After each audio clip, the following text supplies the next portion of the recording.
This video is going to cover the supplier accreditation journey for a new supplier wanting to join the Pro-vide 2 platform. We're going to take you through the registration data needed, company details and key user details, the accreditation detail and the key information required to complete, and finally setting your categories and submitting your accreditation for review. Okay, to get started, we're going to visit the Bloom website, www.bloom.services. Click register in the top right. We're going to give you an overview of the process. We're going to click one more time and a final time to get into Pro-vide 2. First up is the registration data. This is the core data that's going to be associated with your account. So make sure this is accurate. Organization name, we've got a DUNS number. Now if you don't know it, you can visit the D&B website or you can search for it at the top. Address and other basic information. Legal structure, and you can add website or VAT number at that point as well. We also have user details. Now this is going to be the core super user, so this person will be responsible for administering and managing the account and also act as a core contact for Bloom as well. So I'm just going to put in that user details.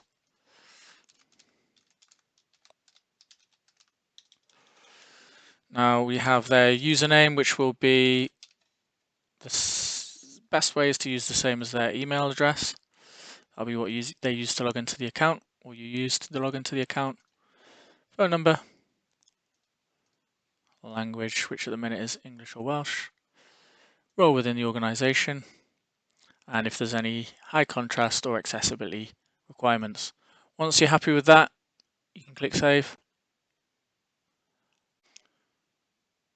So first up, you're just going to land on the introduction. This is just asking you to confirm that you've got all the required information before starting so that you can get going with the accreditation process. You're going to select yes, and then save and continue to start the questions. Okay, so first up, you're just going to be asked about your VAT status and if you're registered. If you're not, you must remember that once you are accredited, to go into your profile if that does ever change and you do become VAT registered in the process of time.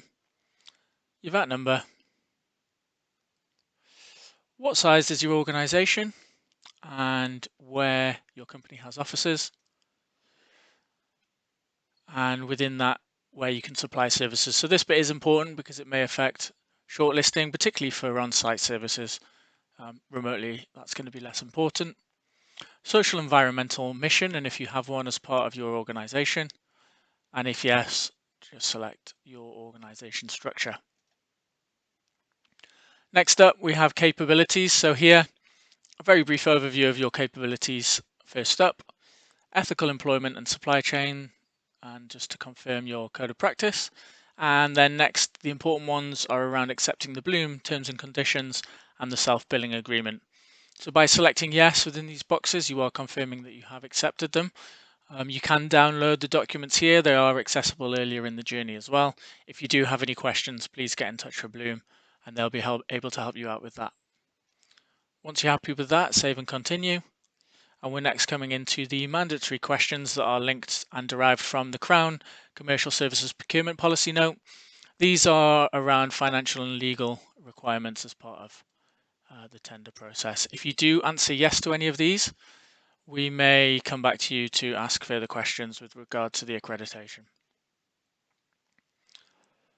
Next up, just whether you're a relevant commercial organisation in relation to the Modern Slavery Act, and if you are, just to confirm that you are compliant with the annual reporting requirements and a link to the annual statement if so.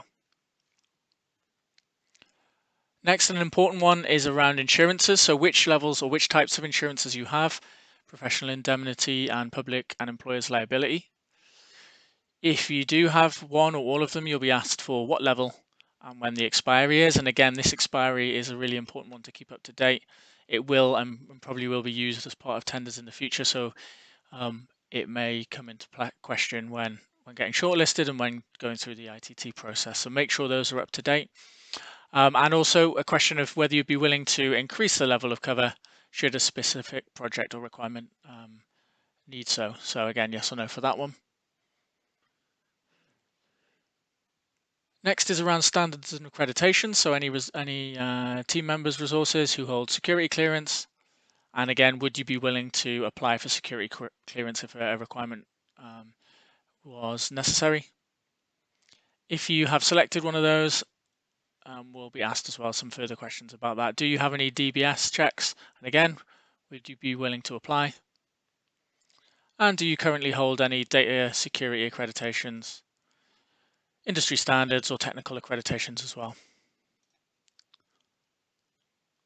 If you have selected one of those at any level, you'll be asked to just again put in your expiry date for that accreditation. Next up is around business continuity. So if you do have a plan, and if so, just a little bit of detail on whether it's tested, if it's had to be employed in the last 12 months, and also an update or an attachment of any outline you've got for that as well.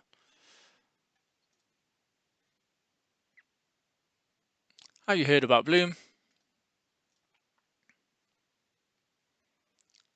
And next up, an important one is the categories. So we've got multiple categories within here that could define your business. So anything that you're, in terms of the framework categories that your business relates to, you can select multiple. So we've got header levels at the top. If you are then to click in, you can select multiple categories, and these will be used to help shortlist for projects further on down the line. You can do that in multiple header levels as well if you apply to multiple.